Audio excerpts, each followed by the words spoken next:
Assalamualaikum warahmatullahi wabarakatuh. Mirsa Televisi dimanapun Anda berada, senang rasanya kami kembali menyapa Anda dalam program Talk Show. Kali ini cukup spesial karena sudah bersama saya Bupati Rokan Hilir, Bapak Afrizal Sintong. Selamat malam, Bapak. Dan juga bersama saya Ibu Kepala Dinas Kesehatan Kabupaten Rokan Hilir. Selamat malam, Ibu. Nah, pemirsa, pada segmen kali ini kita akan berbincang-bincang dengan dua tokoh ini, di mana Bupati Rokan Hilir, Bapak Afrizal Sintong, dikenal begitu peduli terhadap kesehatan. Hal ini terlihat dan tergambar jelas dalam visi misi yang dicanangkan beliau untuk menuju masyarakat Kabupaten Rokan Hilir yang sehat dan sejahtera. Pak, kita bicara soal kesehatan ini, Pak. Tentu ini merupakan hal yang mendasar. Apa gunanya masyarakat yang maju? Apa gunanya masyarakat yang kaya ataupun berkemakmuran, namun kualitas kesehatannya buruk? Nah, di dalam penjabaran visi misi yang Bapak sampaikan tadi, kualitas kesehatan menjadi hal yang sangat penting dan mendasar. Kualitas kesehatan seperti apa yang Bapak harapkan itu, Pak?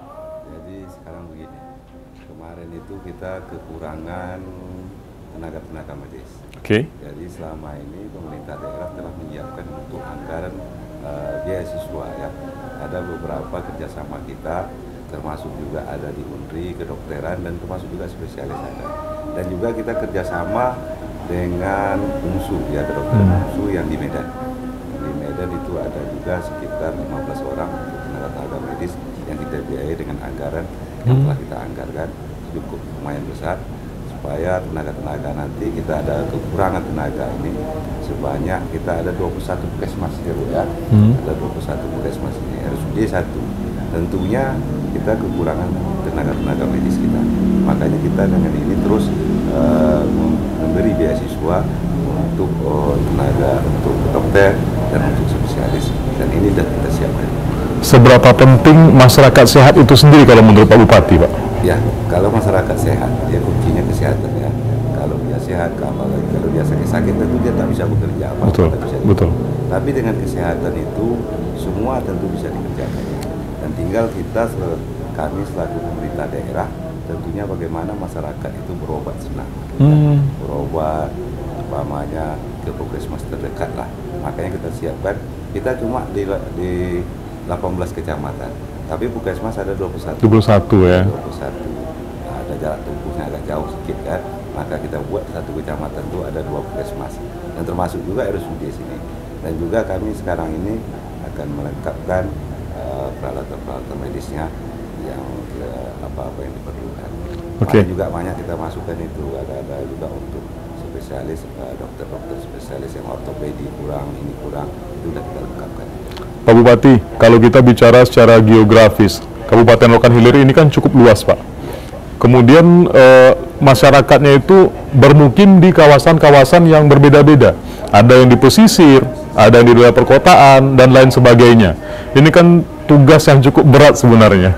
Nah, bagaimana cara Bapak turun langsung ke mereka, menyampaikan ke mereka bahwasanya kesehatan ini penting loh, begitu? Akan masih banyak lagi daerah-daerah katakanlah di desa atau kepulauan, ya masih susah, masih jauh. Jadi makanya tentu kami melalui posyandu terdekat juga, ya terus sosialisasi, kadang-kadang kita juga ada sosialisasi ke masyarakat. Apalagi kemarin juga stunting kita tangani, ya termasuk juga kita dapat penghargaan penurunan stunting itu dari 29 sampai ke 14,7, itu sangat luar biasa. Bahkan waktu itu Pak Wakil Presiden mengasih penghargaan. Langsung Pak Ma'ruf Amin yang memberikan penghargaan. Oke, Bu Kadis, seperti yang disampaikan oleh Pak Bupati tadi, bahwasanya walaupun kecamatan kita hanya berjumlah 18, nyatanya puskesmas kita 21 begitu. Nah, setiap puskesmas ini kan menjadi garda terdepan kita nih, Bu. dalam menyampaikan pelayanan kesehatan, dalam memberikan edukasi kesehatan melalui promotifnya dan lain sebagainya. Bagaimana upaya yang Ibu lakukan agar tenaga-tenaga kesehatan yang bertugas di seluruh puskesmas ini bisa melayani masyarakat secara maksimal, Ibu? Terima kasih. Jadi memang kita di 18 kecamatan itu ada 21. Apa yang disampaikan oleh Pak Bupati tadi, ada kecamatan yang luas itu sampai 2 puskesmas, dan tenaga kesehatan juga sudah hampir mencukupi ya Pak ya. Karena untuk Pak Bupati selain juga tadi meningkatkan mutu SDM dari tenaga kesehatan yang dari dokter umum menjadi dokter spesialis, dan untuk wilayah puskesmas yang jangkauannya sangat luas itu memang kita selain puskesmas induk kita punya pustu dan juga ada polindas. Jadi setiap desa itu ada fasilitas kesehatan yang ada di sana. Jadi lengkap di sana, ada bidan, ada perawatnya. Jadi untuk di puskesmas itu bagaimana supaya mutu pelayanan itu bisa lebih ditingkatkan. Di awal memang banyak memang kadang laporan ya Pak ya. Tapi setelah kita membuatkan kebijakan dan juga itu juga sudah menjadi suatu aturan bahwa setiap puskesmas itu wajib melaksanakan apel pagi. Jadi apel pagi itu distorkan langsung ke kita, ada punya grupnya. Dan juga memberikan punishment kepada yang terlambat. Jadi begitu mereka sudah apel di jam 7.30 dan jam 8, dokter ataupun perawat semuanya sudah hadir. Jadi masyarakat yang datang di jam yang tepat mereka sudah ada. Ini setiap hari, Bu? Iya, setiap hari. Karena hari kerja di puskesmas itu 6 hari. Senin sampai hari Sabtu. Jadi setiap hari pagi dan pulang itu mereka tetap laporkan untuk apelnya mereka. Jadi dari situlah, dari disiplin utamanya. Disiplin, Bu ya? Dari disiplin, sehingga dan capaian yang sudah kita dapatkan itu dilihat dari akreditasi puskesmas. Jadi puskesmas itu dari 21, memang yang satu masih baru ya Pak ya, masih baru keluar izin operasionalnya. Jadi baru 20 puskesmas itu yang sudah terlaksana akreditasi. Jadi di mana melihat mutu pelayanan kepada masyarakat itu dari akreditasi yang pada tahun 2017 puskesmas kita yang 20 sudah terlaksana akreditasi itu 17 puskesmas dan 3-nya belum. Karena waktu itu turun COVID. Dari 17 itu hanya 1 yang mendapat predikat utama. 13-nya itu media dan 3 dasar. Dan alhamdulillah, dan itu seharusnya 3 tahun sekali dia akreditasi. Karena COVID diperpanjang terus sertifikatnya. Pada tahun 2023, begitu COVID dinyatakan tidak ada lagi, sehingga keluarlah edaran dari Kemenkes bahwa wajib dilaksanakan akreditasi di tahun 2023.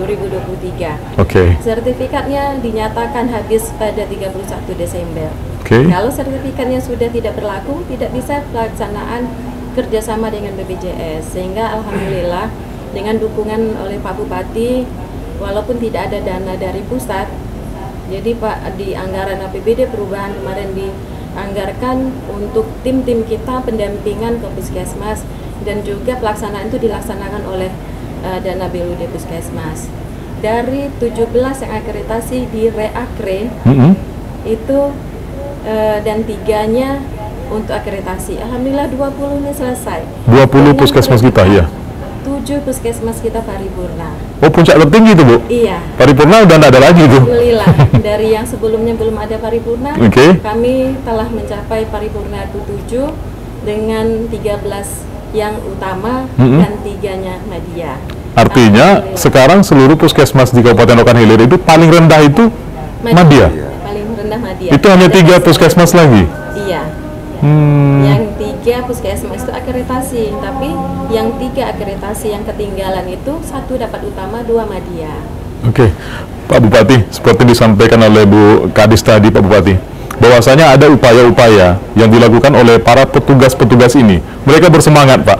Dengan kondisi mereka yang bermacam-macam, mereka bersemangat untuk memberikan pelayanan kepada masyarakat. Nah, kalau Bapak jumpa dengan tenaga kesehatan ini, pesan apa yang sering Bapak sampaikan kepada mereka? Karena mereka bersentuhan langsung nih Pak. Setiap hari masyarakat datang mengobati orang sakit, belum lagi yang mengeluh dan lain sebagainya. Apa pesan yang Bapak sampaikan kepada tenaga medis ini Pak? Jadi kemarin tenaga medis kita ini kan masih banyak yang honor. Oh. Jadi kemarin juga kita terima sebuah kebijakan. Ya, ini hampir seluruhnya. Ini terakhir di tahun 2024 ini kita masih menerima tenaga kesehatan untuk menjadi P3K hanya sekitar 250 lagi, lebih kurang. Ya, kemarin tahun pertama kita buka P3K itu 1.600 orang. Oke. Masuk ini 750 orang lagi, ini belum dilantik. Ya, ini mau kita lantik yang untuk 2023 kemarin. Nah, ini 2024 kita terima lagi. Kemarin kan banyak tenaga medis itu kalau kita turun ke Pustu, ke Posyandu kan. Pak Bupati kami sekian lama ada bekerja, ada 10 tahun, ada yang 12 tahun. Ini kami ya ingin rasanya diangkat menjadi pegawai P3K. Makanya kemarin melalui BKP SDM kita utus dari BKP SDM untuk menghadapi Kemenpan ya, bagaimana tenaga-tenaga kita ini bisa diangkat jadi P3K. Alhamdulillah mungkin seriau ini yang paling banyak di Rohil lah. Ini hampir mencapai tenaga medis kita yang P3K itu. Insya Allah nanti di tahun ini 2024 ini tak ada lagi pegawai honor kita, paling yang baru-baru lah. Kalau yang lama itu sudah diangkat semua. Total semua kami suruh Ibu Kadis kemarin juga sampaikan ke Puskesmas untuk menyampaikan informasinya berapa orang dari sini yang belum diangkat, berapa orang lagi. Makanya sudah total semua. Makanya Insya Allah di tahun ini 2024 ini untuk pengangkatan pegawai P3K untuk tenaga kesehatan habis semua. Yang selalu kita jumpai di lapangan itu, ya kadang-kadang dia tidak pelayanan kerjanya kadang-kadang tak ada waktu, batas waktunya ada. Soalnya tengah malam orang juga sakit dia berobat. Iya benar Pak. Makanya sehingga kami prihatin juga. Pokoknya bekerjalah baik-baik, berilah pelayanan ke masyarakat. Insya Allah bagaimanapun kami pemerintah tentu selama ini pengabdian dia. Ini makanya kami usahakan, makanya seluruh pegawai honor kita yang di kesehatan ini akan kita angkat menjadi pegawai P3K. Itu dia. Artinya kabar gembira nih bagi para petugas. Wajar saja kalau mereka tambah semangat dalam bekerja ini, Bu. Pak Bupati, tadi Pak Bupati juga menyampaikan bahwasanya memberikan support kepada mereka, memberikan stimulus-stimulus dan lain sebagainya. Nah, ini kan pendekatan yang Pak Bupati lakukan kepada petugas kesehatan. Kepada masyarakat sendiri bagaimana Pak? Agar menyadarkan mereka bahwasanya kesehatan itu penting loh gitu loh. Jadi kita kan selalu ke lapangan, selalu mengunjungi tentu ke kebutuhan atau ke desa-desa itu. Mau masyarakat ini kan kadang-kadang dia berobat susah. Iya. Berobat susah, kadang jarak tempuh jauh. Makanya kami berharap pada seluruh pegawai kita tentu bisa melayani orang dengan baik ya. Apalagi tenaga medis ini bersentuhan langsung sama masyarakat. Setiap hari Pak ya? Setiap hari. Jadi tentu masyarakat ini juga harus paham. Kadang-kadang masyarakat ini tidak punya BPJS, tidak punya KTP, bahkan orang-orang asli itu masih ada yang belum punya KTP. Makanya kami kemarin juga menyampaikan ke masyarakat itu, pokoknya kalau ada hal-hal umpamanya sakit itu bawalah ke puskesmas apa yang terdekat lah. Ya, kami akan usahakan bahwa nanti pengobatan itu gratis buat ya Bu ya. Itu sekitar anggaran kita 18 miliar lagi lah. Udah kita bayar ini cukup, masyarakat itu tak perlu memikirkan biaya lagi. Pokoknya di mana dia mau berobat di Rohil ini itu udah bisa tanpa biaya, tak perlu BPJS lagi. Ini menarik Pak. Seperti yang Pak sampaikan, secara pola pendidikan, secara pola ekonomi masyarakat berbeda-beda. Apalagi yang ada di wilayah pinggiran, dan Bapak bilang tadi banyak masyarakat asli yang belum punya kartu penduduk. Nah, ada enggak pengalaman Pak Bupati yang memang dijumpai langsung nih, Pak Bupati kami tak tahu menahu Pak, kami mau berobat gitu, tapi kami tak punya data gitu? Itu banyak sekali. Banyak Pak ya? Banyak sekali. Kadang-kadang dia berobat, melahirkan, mau ini BPJS nggak punya, apapun nggak punya, bahkan itu kita layani. Biaya juga dia nggak punya. Iya, yang begitu-begitu Pak. Kita layani, semuanya bisa kita layani, artinya tidak perlu mengeluarkan biaya, termasuk juga di RSUD. Banyak yang datang masyarakat nggak punya BPJS, bahkan nggak punya KTP, nggak punya KK, tapi dia betul-betul warga kita, masyarakat kita. Makanya tetap kita layani. Kami sampaikan juga kepada mereka-mereka ini, walaupun tidak punya apa-apa lah, tapi kita usahakan juga melalui desa atau datuk penghulu. Tolong diurus semua administrasi orang itu, supaya nanti artinya bisa kita data berapa jumlah masyarakat kita, berapa yang belum punya BPJS, berapa lagi yang tak punya kartu penduduk, ada itu.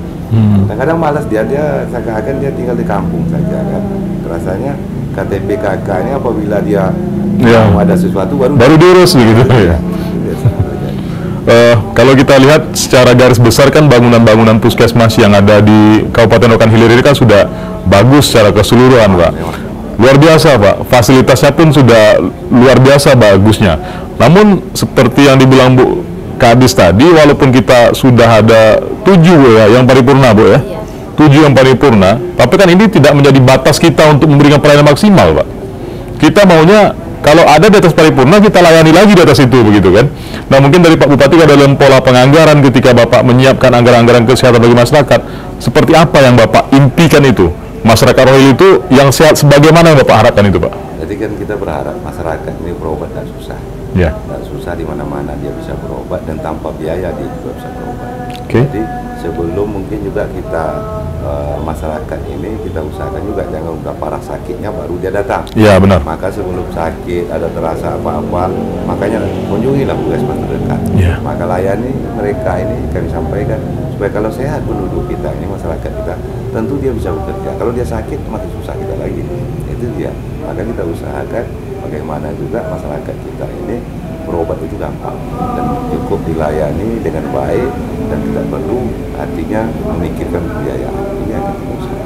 Oke, Bu, apa yang disampaikan Pak Bupati tadi kan sebenarnya ini fungsi promotifnya, Bu. Jangan sampai mereka sakit dulu gitu. Kalau bisa datang ke puskesmas ketika sehat, mereka tanya, biar kami tidak sakit seperti apa begitu. Nah, ketika Bu Kadis turun ke puskesmas, pesan apa yang Ibu bawa kepada kapus-kapus dan petugas lainnya itu, Bu, agar mereka rutin turun ke bawah begitu, Bu? Jadi saat kita turun, itu yang selalu yang dilakukan, apalagi puskesmas ini memang setiap bulannya itu melaksanakan login ya. Yeah. Ada rapat seluruh program dari kepala puskesmas dan pemegang program, dan juga ada 3 bulan sekali itu dengan lintas sektor. Itu juga camat dan UPK yang di wilayah puskesmas itu juga setiap 3 bulan itu didapatkan. Jadi apa yang kita sampaikan, yang utama pertama kalau saya menyampaikan itu adalah bahwa untuk meningkatkan pelayanan, kalau Pak Bupati mintanya tidak lain, bagaimana mutu pelayanan kita melayani masyarakat. Masyarakat terlayani, itu yang penting ya. Itu saja. Jadi jangan nanti kita sudah capek, betul, tapi masyarakat itu melapor dan pimpinan kita juga akan tidak enak kan seperti itu. Kita sudah capek mulai dari jam 8 pagi sampai jam 12. Diharapkan tolong senyum supaya masyarakat yang datang ini kan bukan orang sehat. Betul. Rata-rata mereka tuh yang masih yang sakit, Pak, yang datang ke puskesmas. Seharusnya kan tidak. Puskesmas itu kan yang lebih penting itu adalah promotifnya. Benar. Bukan untuk kuratifnya. Kalau kuratif berarti kan pengobatannya sudah di rumah sakit. Tetapi selama ini kan seperti itu. Tetapi untuk program kita itu juga kita didukung juga oleh dana BOK, Bantuan Operasional Kesehatan, ada dana transport untuk petugas-petugas kita yang turun langsung. Apalagi sekarang program TB kita kemarin juga mendapat penghargaan. Jadi satu pasien TB itu turun tenaga kita dan tracking kontak serumah. Itu kita mendapatkan nilai yang terbaik. Jadi beberapa program kita memang capaian SPM kita juga bagus. Itu tadi dengan dukungan selain juga dari APBD Kabupaten, juga anggaran yang ada di puskesmas itu, yaitu mereka karena sudah BLUD juga bisa menganggarkan untuk operasional. Jadi seluruh tim, apalagi sekarang ini kinerja kita kan wajib setiap bulan. Ya, benar. Ini sudah genjot, setiap bulan itu harus ada mereka tercapai. Kalau 100% SPM kita standarnya, tentu satu bulannya harus sekian persen, 12% harus terlayani. Sehingga sekarang mereka memang sangat intens untuk turun. Apalagi tadi yang disampaikan Pak Bupati masalah posyandu. Iya, benar. Ini insya Allah untuk di Dinas Kesehatan ini dianggarkan lagi oleh pimpinan kita Pak Bupati, nanti ada pelatihan untuk tenaga kader posyandu, cara pemakaian alat ukur yaitu antropometri. Jadi itu salah satu juga untuk bagaimana menurunkan angka stunting di Rokan Hilir yang tadi awalnya dari 29,7 itu yang tertinggi di Riau, dan akhirnya turun menjadi 14,7, dan insya Allah nih Pak pada tahun ini kita turun lagi Pak, cuma nilai belum keluar sampai saat ini. Yang menarik dari diskusi kami dengan beberapa kepala puskesmas yang ada di Kabupaten Rokan Hilir ini Pak, mereka kerap berinovasi Pak. Salah satunya seperti yang ada di Kecamatan Rimba Melintang. Mereka punya program namanya Sapa Sadar, dan program ini mereka yang buat di sini, tapi sudah menjadi pilot project di tingkat provinsi gitu Pak. Artinya ternyata kreasi kita bisa dipakai di tingkat provinsi dan mau diterapkan ke seluruh wilayah yang ada di Riau. Nah, berapa penting ini dalam pelayanan itu sendiri Pak? Bagus sekali, saya lihat juga seluruh puskesmas ini pelayanan juga bagus. Saya selalu ingatkan pada mereka-mereka bahwa mengobati orang ini juga dengan kadang-kadang dengan sambutan kita. Benar. Kalau muka kita sewot, orang yang datang berobat ini banyak kan orang tambah sakit Pak ya? Ya kan? Belum lagi dikasih obat dia udah lihat muka tambah penyakit, tambah sakit ya? Tambah sakit ya.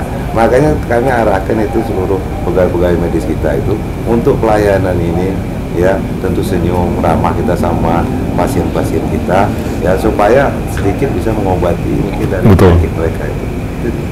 Oke, Bu, seperti yang diharapkan Bupati, pelayanan prima, pelayanan yang berbasis senyum begitu. Nah, secara khusus, berapa besar sih pengaruh pelayanan seperti itu tadi kepada masyarakat, Bu, kalau Bu lihat, Bu? Kalau sebenarnya itu sangat besar, karena memang masyarakat ini, jangan masyarakat kita sendiri. Ya benar sih. Ini sebenarnya pengobatan awalnya karena psikis. Lihat saja mereka nggak saja, makanya saya sampaikan dari jam 8 pagi sampai jam 12 kalian di loket, kan sudah capek ini. Begitu nanti datang, kalau ke puskesmas kan rata-rata masyarakat kita sebenarnya menengah ke bawah yang datang ke puskesmas.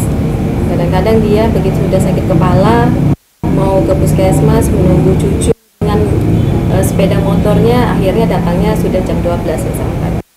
Tetap senyum, jangan nanti berbahasa ngapa datang siang Wak, kan gitu. Di smile itu yang paling penting bagi kita. Jadi masyarakat itu kalau dia sehat dia nggak akan datang. Sebenarnya memang harus ya.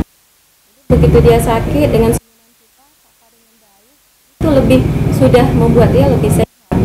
Tanpa harus obatnya apa saja, saya rasa itu sudah cukup bagi dia. Tapi begitu nanti langsung merengut, nah itu udah mulai dia yang sudah sakit jadi bertambah sakit. Memang lebih tinggi sebenarnya dengan pelayanan kita itu tadi. Jadi saya bilang capek kita dari pagi sampai siang, sudah kita layani 200 orang, 1 orang saja ini pasti nanti akan buruk. Betul. Mereka menilainya tidak berguna paripurna yang kita dapatkan. Artinya status yang kita miliki tadi memang betul tercermin Bu ya dari apa yang kita berikan kepada masyarakat tadi Bu ya. Nah, kalau kita bicara soal inovasi Bu, teknologi dan informasi ini kan berkembang Pak. Semuanya begitu pesat begitu. Dalam pemanfaatan IT, kalau khusus di puskesmas ini bagaimana Bu? Kalau pemanfaatan IT, kalau untuk jaringan, alhamdulillah memang seluruh puskesmas sudah punya WiFi kita. Dan ini juga ada program dari pusat ya, memang Undang-Undang 2017 ini tahun 2023 bahwa pelayanan kesehatan itu wajib dia melaksanakan RME, rekamedik elektronik. Jadi dia sudah online. Jadi itu tadi alhamdulillah ini kami kemarin sudah turun tim dari Dinas Kesehatan Provinsi, IT-nya sudah turun melatih, dan kami sudah undang seluruh puskesmas untuk mereka bisa bagaimana nanti melaksanakan elektronik ini, rekamedik elektronik. Dan kendalanya ini pada saat ini hanya memang puskesmas harus wajib punya beberapa komputer. Dan insya Allah nih mungkin Pak nanti di bulan habis hari raya ini ada beberapa puskesmas akan launching, karena aplikasinya itu adalah aplikasi yang gratis yang sudah dibuat oleh Dinas Kesehatan Provinsi, yaitu aplikasi Suai. Hanya di Riau nih Pak yang punya aplikasinya yang gratis. Jadi hanya tinggal melaksanakan perangkatnya saja. Jadi nanti masyarakat sudah ada, nanti dia satu sehat, dia tidak perlu sebetulnya untuk mengantri lagi mendaftar. Hanya membuka, nanti ada di Android, bisa di-upload. Jadi itu sudah memang program pemerintah juga, dan alhamdulillah kita sudah bisa, hanya beberapa puskesmas yang kecil mungkin akan menjadi kendala, dan itu mungkin dan kita sudah coba juga kemarin dengan Bapak Bupati menganggarkan ya Pak untuk beberapa puskesmas. Kalau yang sudah besar mereka sudah menyiapkannya dari dana BUD. Dan insya Allah di bulan depan kita akan launching. Salah satu indikator dalam menuju masyarakat sehat itu adalah pola hidup bersih dan sehat, Pak, yang dikenal dengan istilah PHBS. Nah, PHBS ini kan dimulai dari lingkungan terkecil, Pak, yaitu diri sendiri dan keluarga itu sendiri. Nah, seberapa penting dan bagaimana upaya Pak Bupati agar menggugah kesadaran masyarakat bahwasanya sehat itu ya kalian mulai dulu begitu. Nah, kita sebagai penyedia fasilitas kesehatan kan memberikan stimulus, memberikan dorongan kepada mereka untuk mewujudkan masyarakat yang sehat tadi. Bagaimana Pak Bupati? Bahkan kemarin kami juga telah anggarkan itu. Mulai dari kadang-kadang air bersih, tempat tinggal yang layak, itu sudah kita siapkan. Dari rumah susu, tempat kumuh kemarin juga sudah kita anggarkan. Jamban, Pak, ya? Iya, ada itu beberapa di tempat kita ya. Rumahnya kumuh, air bersihnya susah, makanya di sana itu kita buat pam simas. Pam simas, siap itu ada juga sumur-bor yang untuk melayani masyarakat kita. Dan siap itu perumahannya kemarin juga udah kita mulai perbaiki. Ada yang sifatnya rumah-rumah yang memang tidak layak dihuni, itu sudah kita anggarkan rumah layak huni, dan termasuk juga rehab rumah ya, supaya bersih, lingkungannya bersih. Ini yang kita harapkan masyarakat dulu dari sini. Kalau semuanya udah bersih, tentu kesehatannya mungkin bisa terjaga. Dan kadang-kadang masyarakat ini tak peduli lingkungannya kotor, tempat tinggalnya juga tidak layak dihuni, sehingga penyakit itu mudah datangnya. Makanya kita anggarkan melalui Dinas Perkim kemarin juga itu sampai 15 miliar untuk melayani masyarakat. Luar biasa dana kita siapkan, Pak, ya? Bu Kadis, tadi Pak Bupati menyampaikan ada beberapa program, beberapa dana yang disiapkan untuk mendukung program PHBS ini sendiri. Nah, kalau kita bicara tentang pentingnya PHBS, ini kan dimulai dari rumah tadi, Bu. Salah satu yang menyebabkan tingginya angka stunting tadi, ya kurangnya pemahaman akan pentingnya kesehatan itu sendiri. Dinas Kesehatan, khususnya di Kabupaten Rokan Hilir, kan mendapat penghargaan, Ibu, di bidang penurunan angka stunting ini sendiri. Nah, mungkin kiat-kiat apa yang Ibu berikan ini, Bu? Kok bisa nih penurunan yang begitu drastis terjadi di Kabupaten Rokan Hilir ini, Bu? Selain itu tadi, untuk penilaian angka stunting itu bukan hanya dinilai dari kesehatan ibu dan anaknya, tetapi dari lingkungannya, Bu, ya. Buang air besar sembarangannya harus sudah bagaimana. Dan data itu, alhamdulillah pada tahun 2023 kita sudah melaksanakan studi EHRA. Sudah tergambar di mana-mana saja kecamatan yang masih sulit untuk air bersihnya dan juga untuk buang air besar sembarangan. Itu adanya di Kecamatan Pasir Lima Kapas dan juga ada itu kemarin. Dan juga untuk inovasi tadi yang Bapak sampaikan. Jadi untuk pelaksanaan survei SSGI itu kan pengukuran. Pengukuran kepada balita yang sesuai atau tidak dengan tumbuh kembangnya, kan. Jadi program yang tadi inovasi beberapa puskesmas yang sudah juga menjadi pilot project yang diambil oleh dari BKPSDM provinsi, yaitu yang untuk tadi Sapasada. Jadi satu pasien hamil, satu pasien dan balita itu didampingi satu kader. Itu dilaksanakan di wilayah puskesmas. Artinya satu orang mengawal satu gitu? Ya, mengawal satu kadernya. Jadi betul-betul memang dipantau dia gizi buruknya seperti apa ibu hamil itu tadi, dan pemberian tablet tambah darahnya. Kalau untuk di Tanjung Medan itu ada namanya Sibata.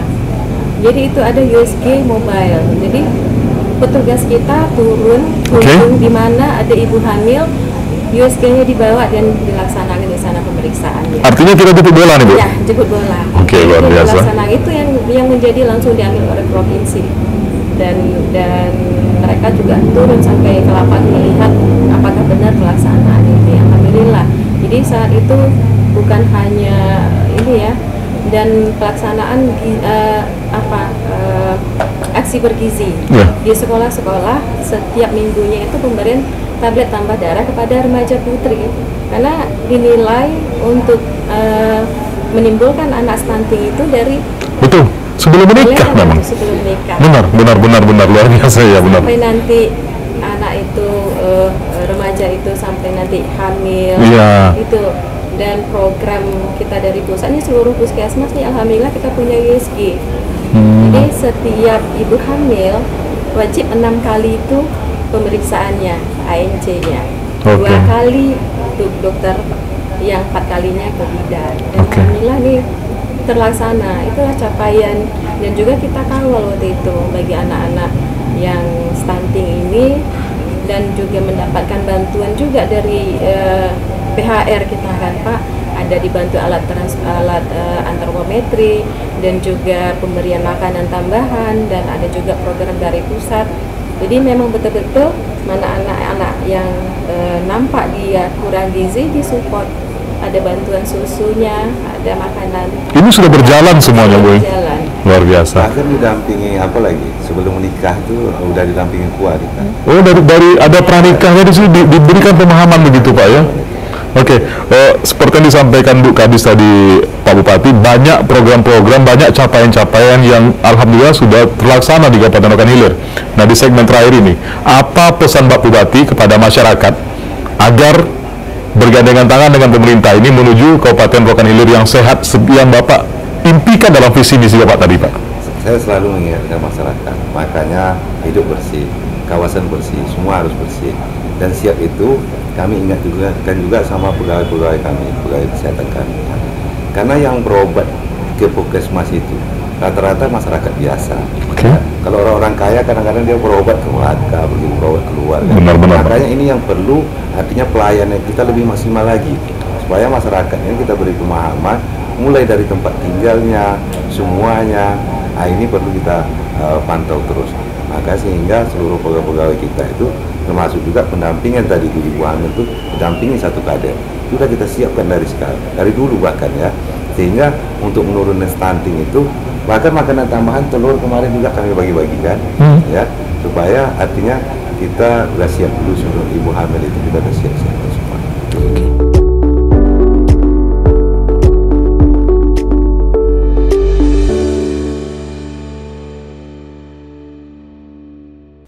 Kesehatan adalah tanggung jawab kita bersama. Mari kita wujudkan Rokan Hilir sehat, menuju Rokan Hilir yang maju, religius, dan berbudaya, berbasis infrastruktur dan perekonomian yang handal. Terima kasih. Assalamualaikum warahmatullahi wabarakatuh.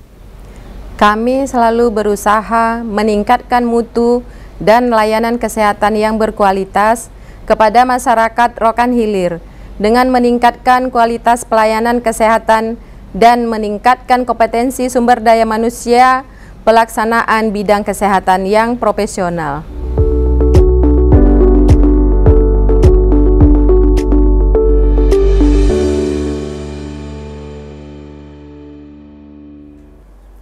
Assalamualaikum warahmatullahi wabarakatuh. Pemirsa Rio Televisi dimanapun Anda berada, senang rasanya kami kembali hadir menjumpai Anda dalam program talk show bersama puskesmas-puskesmas yang ada di Kabupaten Rokan Hilir.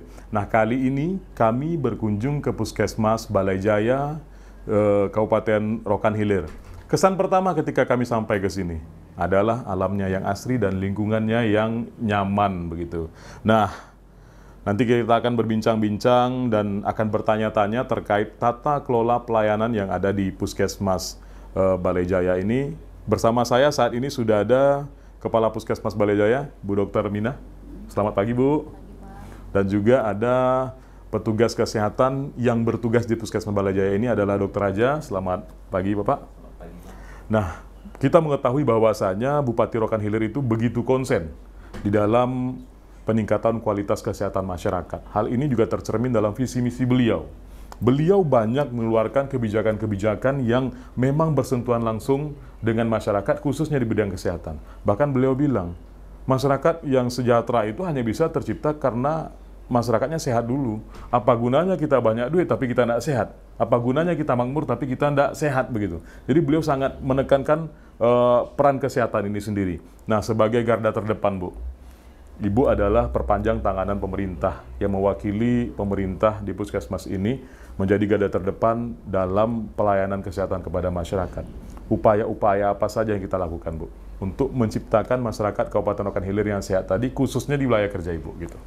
Untuk kami di Puskesmas Balai Jaya, kami lebih mengupayakan upaya promotif, Pak. Oke. Dibandingkan preventif, jadi kami melakukan upaya promotif berupa penyuluhan-penyuluhan di setiap desa, kemudian kami juga melakukan penyuluhan-penyuluhan di Puskesmas. Sebelum melakukan pelayanan biasanya ada satu staf kami yang memberikan penyuluhan tentang kesehatan di Puskesmas Balai Jaya, Pak. Di Balai Jaya ini wilayah kerjanya seperti apa, Bu? Kalau kita bisa lihat gambarannya, Bu. Wilayah kerja di Puskesmas Balai Jaya ini kami terdiri dari 11 desa, yaitu 9 kepenghuluan dan 2 kelurahan, Pak. Kalau rata-rata perharinya, kita nangani pasien itu sampai berapa di sini, Bu? Biasanya di jam hari kerja dari Senin itu sampai hari Sabtu, Pak, kami melakukan pelayanan. Namun pasien paling terbanyak itu di hari Senin dan Selasa, terkadang sampai 100 orang per sampai 100 orang ya? Dengan jumlah medis yang kita miliki sudah tercover ini semuanya, Ibu? Insya Allah sudah tercover, Pak. Sudah tercover ya. Pak Dokter Raja, Bapak kan yang langsung bersentuhan langsung nih dengan masyarakat nih, yang hari-hari mendengar keluhan mereka, yang hari-hari langsung dicurhatin sama mereka, sakit ini Pak, Bapak periksa dan lain sebagainya begitu. Nah, kalau kita bisa klasifikasikan Pak, kebanyakan mereka yang datang ini di kategori usia berapa? Apakah remaja, dewasa, orang tua, ataupun lansia, ataupun anak-anak begitu? Terima kasih. Iya. Jadi pelayanan puskesmas kita ini kan ada namanya pelayanan untuk lansia. Oke. Ada juga namanya pelayanan untuk di poli umum, ada pelayanan di poli tinggi, dan ada pelayanan anak, pelayanan di KD, di KIA. Jadi untuk kategori usia biasanya di hari Senin, Selasa, dan Rabu itu kan pasien yang terbanyak datang. Iya. Kebetulan di dekat wilayah kita ini ada pekan. Jadi pas di pekan di hari Rabu itu lebih banyak dia kunjungan untuk pasien. Untuk kunjungannya saya rasa dia, kalau kita di poli lansia itu di atas usia 45 tahun ke atas, itu kunjungannya pada hari Senin, Selasa, dan Rabu sekitar 10 sampai 15 orang. Kemudian di pelayanan poli umum itu di atas 20 orang. 20 orang, oke. Iya. Kemudian di pelayanan bagian anak sekitar 5 sampai 10 orang. Kemudian pada pelayanan gigi mungkin dokter giginya lebih paham dia, karena kebetulan saya kan dokter umum. Dokter umum saya ya. tidak mencangkup pelayanan di dokter gigi. Jadi untuk terbanyak ya di poli umum tadi, Pak. Poli umum ya. Nah, kalau biasanya Pak Dokter tangani itu yang paling banyak dominan itu yang remaja kah, muda, atau yang lansia? Yang paling banyak mengeluh itu? Di usia remaja, Pak. Remaja ya. Iya. Nah, kategori penyakit apa yang paling rawan ini, yang paling banyak kita tangani ini? Kebetulan yang kita tangani kalau untuk wilayah kita di Balai Jaya ini, penyakit dominan itu adalah di ISPA, Pak. Yang nomor satunya di ISPA, kemudian yang kedua itu di common cold-nya, yang ketiga itu baru di influenza, yang keempat di dispepsia. Itu yang paling seringnya kita, Pak. Hampir banyak keluhannya di situ ya? Di situ dia, untuk di remaja. Ada tips dok supaya bisa agak sedikit mengurangi lah gejala-gejala ini. Apa yang perlu disampaikan kepada masyarakat ini, dok? Kita sambung lagi tadi seperti yang Ibu Kapus sampaikan. Kita sudah melakukan promosi, Pak. Kita juga ada kegiatan pengembangan seperti ke sekolah. Di sekolah juga kita melakukan penyuluhan. Di usia-usia remaja itu udah kita ajari tentang penanggulangan, pencegahan penyakit-penyakit yang ada di wilayah kita yang paling sering. Itu udah kita lakukan sosialisasi dan penyuluhan, baik di sekolah dan juga biasanya kayak di posyandu juga kita lakukan penyuluhan. Bu Kapus, kita mengetahui bahwasanya masyarakat kita ini kan tingkat kehidupannya beragam, tingkat pendidikannya beragam, dan tingkat ekonominya beragam. Tidak semuanya yang paham dengan tata kelola administrasi yang ada. Sementara dalam memberikan pelayanan, administrasi merupakan hal yang harus kita terapkan begitu. Nah, ketika ada kasus, misalnya masyarakat datang nih, ujuk-ujuk kemari, tidak bawa apa-apa, tidak bawa KTP, tidak bawa KK, tidak bawa kartu BPJS dan lain sebagainya. Tapi mereka dalam kondisi sakit. Nah, langkah apa yang kita ambil di puskesmas ini, dan ada nggak selama ini Bu dokter menangani kasus yang begitu di sini? Bisa diceritakan? Pengalamannya. Iya. Jadi kalau kami memang di Puskesmas Balai Jaya ini lebih mengutamakan keselamatan pasien terlebih dahulu, Pak. Kemarin juga baru-baru ini ada kasus ya Pak, beliau tidak berdomisili di sini, beliau tinggal di rumah anaknya di PT Pak. Jadi beliau terkena kanker mata, jadi dia pindah ke rumah anaknya, kemudian tidak memiliki apapun seperti yang Bapak bilang. Kakaknya tidak ada, KTP tidak ada, begitu ya? KTP-nya juga ada, tapi dia berada di wilayah Sumatera Utara. Oh, oke. Jadi dengan sangat cepat Pak, langsung kami menghubungi Ibu Kadis, kemudian dapat respon baik dari Bapak Bupati, langsung ditangani dan pasien langsung dibawa ke Rumah Sakit Pekanbaru, dan alhamdulillah penanganan cepat dan pasien terselamatkan dengan baik. Itu baru terjadi sekitar bulan Februari kalau tidak salah. Artinya baru-baru ini Bu ya? Baru-baru ini Pak itu terjadi. Jadi memang kami di Puskesmas ini bukan berarti kami tidak aktif untuk administrasi, namun kami lebih mengutamakan keselamatan masyarakatnya, keselamatan pasien. Yang penting pasien sudah sampai dan ditangani, kemudian kami urus berkas-berkas administrasi, kemudian BPJS-nya. Alhamdulillah sekarang beliau sudah memiliki KTP Rohil dan menjadi peserta BPJS Pak yang gratis. Artinya kita utamakan dulu keselamatan kemanusiaannya, baru kita susul administrasinya. Begitu Bu ya. Bu, dalam memberikan pelayanan itu kan yang menjadi tolak ukur kita kan adalah pelayanan yang maksimal, pelayanan yang prima. Biasanya pelayanan prima ini adalah pelayanan yang ramah. Nah, kalau untuk di Puskesmas Balai Jaya sendiri, pelayanan seperti apa yang Ibu harapkan dan yang Ibu tekankan kepada anggota Ibu yang bertugas di sini nih, kalau dalam melayani masyarakat? Kami selalu menyampaikan kepada staf kami, Pak, perlakukanlah masyarakat itu sebagaimana kita ingin diperlakukan. Oke. Selamanya juga kita berperan sebagai tenaga kesehatan, terkadang juga kita akan berperan sebagai pasien ataupun keluarga kita juga akan menjadi pasien. Jadi saya selalu bilang ke staf saya bahwasanya bagaimana kita ingin diperlakukan dengan baik, seperti itulah kita memperlakukan masyarakat, Pak. Oke. Pak Dokter, tadi Ibu bilang pelayan itu harus maksimal. Perlakukan pasien seperti halnya memperlakukan diri kita sendiri. Nah, kita memahami Pak Dokter, tugas yang Pak Dokter emban itu bukannya ringan. Ini tugas yang berat dan tekanannya cukup tinggi. Semua orang tidak pengen dinomor duakan, semuanya pengen didahulukan. Sementara tenaga kita kan terbatas begitu. Ketika mereka datang dengan segala macam tekanan yang datang tadi, dan dengan berbagai macam keinginan pengen didahulukan dan bahkan sempat marah-marah. Nah, di sini kan emosi kita kan dituntut nih Pak Dokter, kedewasaan kita, EQ kita, emotional quotient kita. Nah, Pak Dokter sebagai petugasnya yang berhadapan langsung, pernah nggak punya pengalaman hal yang seperti itu dan bagaimana trik Pak Dokter menalanginya gitu? Biasanya pasien-pasien seperti itu kan dia yang masuk ke bagian UGD dia ya. Oke. Nah, karena di UGD ini kan perlu penanganan cepat dan tepat. Jadi apabila ada yang seperti itu pasiennya, kadang keluarga kan pengen dia dilayani dengan cepat. Benar. Tetap kita lakukan prosedur sesuai dengan SOP. Memang kalau untuk pasien-pasien seperti UGD itu administrasi itu kita belakangkan dulu. Tetap kita lakukan penanganan dasar dulu. Tetap kita layani. Kita sebagai petugas kesehatan ya perlu memperbanyak sabar lagi. Kita menganggap seperti apa yang dikeluhkan keluarga dari pasien itu, seperti marah-marah, pengen pelayanan yang cepat dan tepat, dan itu hal yang wajar. Betul. Itu hal-hal yang wajar. Jadi kita ya tetap melayani dengan yang sabar, dengan senyum, dengan kita lakukan seperti kita lakukan ya kekeluargaan. Tetap kita lakukan seperti kekeluargaan. Oke. Bu, ketika kami masuk kemari, kami lihat banyak sekali sertifikat posyandu ini. Kayaknya prestasinya di bidang posyandu luar biasa. Nah, kita tahu bahwasanya kan posyandu ini perpanjang tanganan kita nih Bu. Ya memang mereka yang mengedukasi langsung masyarakat menjadi kader-kader kita. Nah, untuk di wilayah kerja kita, bisa digambarkan Bu, apakah posyandu kita ini aktif? Dan kalaupun aktif, upaya pembinaan yang kita lakukan kepada mereka seperti apa?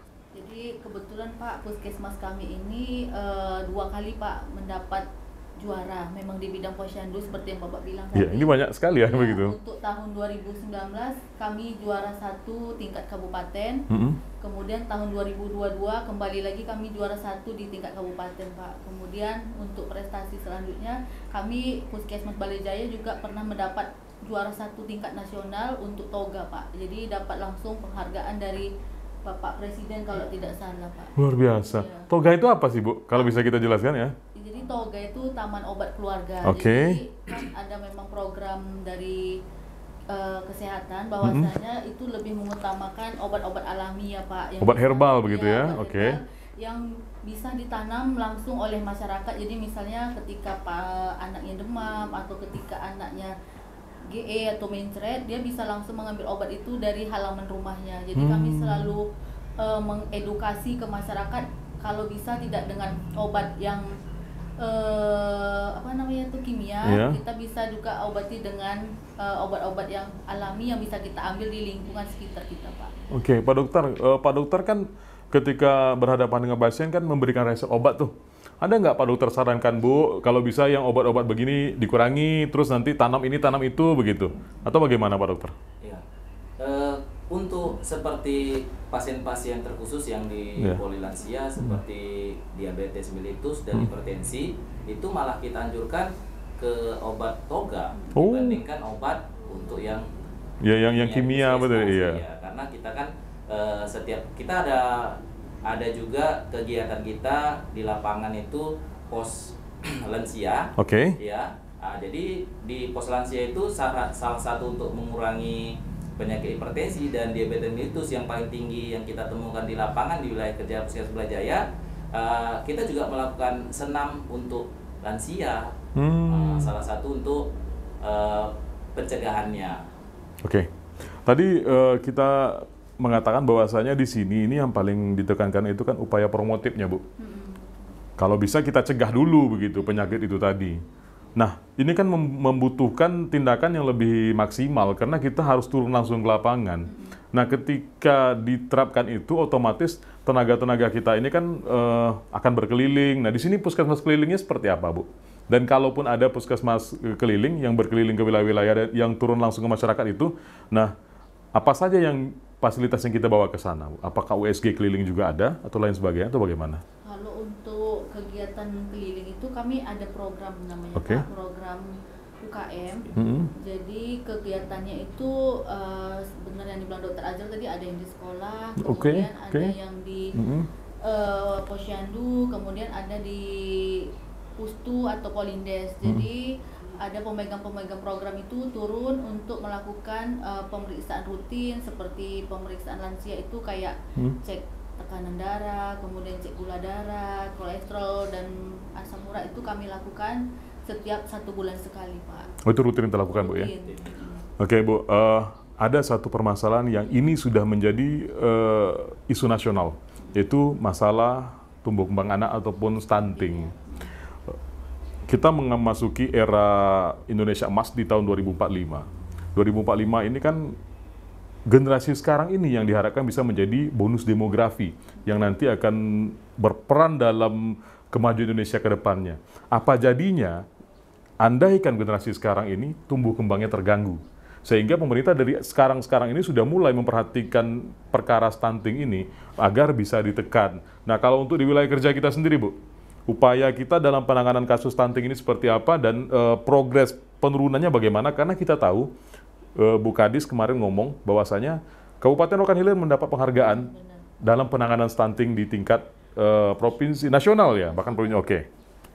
Jadi benar, Pak, kemarin Bapak Bupati kita menerima penghargaan. Memang luar biasa dukungan dari Pak Bupati untuk kegiatan stunting ini. Jadi kami di Puskesmas Balai Jaya itu ada namanya pemberian makanan tambahan, Pak, untuk mencegah stunting dan untuk mengurangi dan menambah berat badan di wilayah kami, wilayah anak yang memang untuk kegiatan stunting. Kebetulan di tahun 2023 kemarin kami memiliki 1 lokus stunting dan alhamdulillah itu kegiatannya sudah berjalan dan anaknya sudah banyak sekali perkembangannya dengan program yang memang sudah didukung dan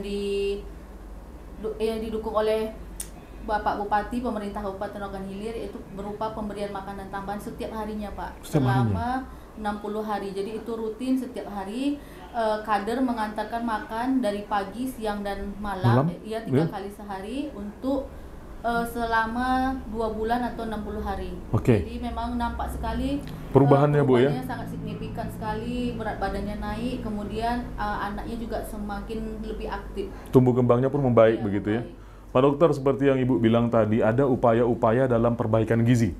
Seperti memberikan makanan, tambahan, dan lain sebagainya, memperhatikan tumbuh kembang, dan lain sebagainya.